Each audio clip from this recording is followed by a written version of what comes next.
What's up, everybody? I just finished another book by Richie Tankersly Cusick.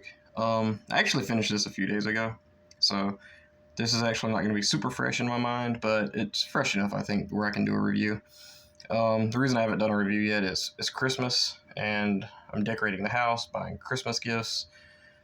It's a lot of work. But yeah, I figured I had a few minutes to kind of take a break, so figured I'd do a really quick review on this book.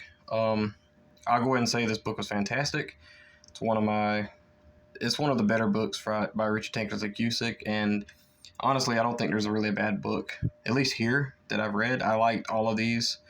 Trick or Treat, I don't remember, and it's weird because I remember somebody saying, or seeing like on Goodreads, I think, that they didn't like this book. I saw a couple of reviews, so I don't remember much about it. The other ones, though, I have a pretty well Overdue I read this year, so I remember it really good. April Fools I read 3 or 4 years ago, I think.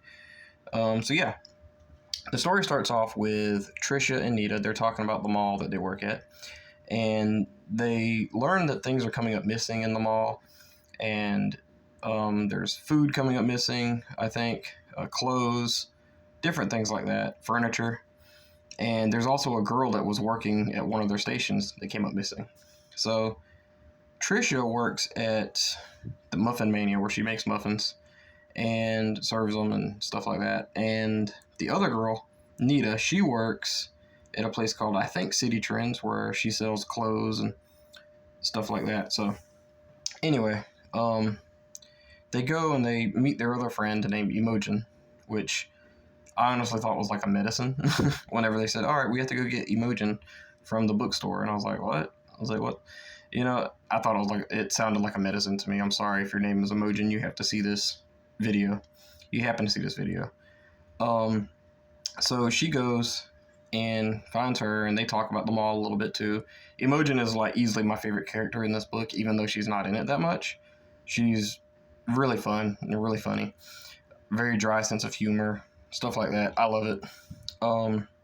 So anyway, after this, Trisha goes back to work, and she's selling a muffin, and this weird old man with glasses comes up, and he hands him her change, his change.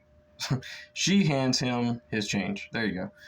And as he does it, he like brushes against her hand, and he says some weird stuff and leaves. She tells her friends about it. They think it's just a weird guy. There's plenty of them around. So when she goes back or does something, she gets a phone call, or Bethany, her boss that's really mean to her, gets a phone call. And Bethany reminded me a lot of the girl from Overdue, the boss. And there's actually a lot of glaring similarities between these two. I'm not sure if all of her books kind of have like a lot of the same stuff, like the main protagonist girl going and staying with a family member, a mean boss, and very dramatic protagonist, like starts crying and all this crazy stuff, which understandably this book I would probably cry to if all these things happened in this book. This book is creepy. There is a lot in this book that was genuinely creepy and just really, really bad.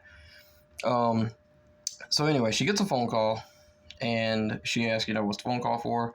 And she says that somebody hit your car out in the parking lot. So she goes out to the parking lot, and it's like far away from the mall, and her car looks fine. There's nothing going on. What's going on? So the phone's ringing. There's a payphone. It starts ringing. She goes and picks up the phone, and the guy says, "Hello, Trish. I love the taste of you on the muffin that you gave me. It's really weird, very strange, really gross." All right. So this is basically like a stalker story. So after this, the same guy starts sending her tapes, or sends her a tape that has like threats her to not tell anybody about him, saying that he wants to be with her forever, wants to be married to her. She ends up going because her car shuts down, like when she comes back to the mall, and it ends up shutting down in the parking lot. And she goes to try to find help, and she sees this guy, and he is working in the back docks, and he talks really weird, like almost robotic. And she goes to throw something in the trash for him, and as she climbs in, she sees a dead body. All right, the guy tells her, not to call the cops. I'll get you I was gonna say Uber, but this was before Uber was a taxi. So I'll get you a taxi, I'll pay for it, and get you out of here. And this part was weird because you think if this guy was up to any foul play, he could do anything.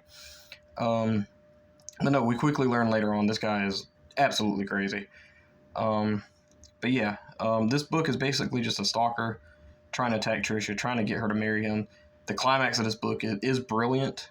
The only thing that I didn't really love was the fact of the twist.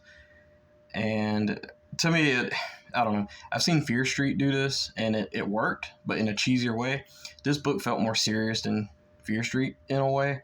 So I don't think it worked in that context. I'm not sure. It just didn't work for me. I mean, I think if I'd have read this any other day of the week, it would have probably been fine. I was like, oh, okay. But yeah, the mall is amazing. Multiple scenes of this book is very scary. When she breaks down her car into a parking lot, it's absolutely terrifying. I've actually been broke down with no phone and no way to reach anybody in an old car that I used to have. And yeah, it's absolutely terrifying, absolutely scary.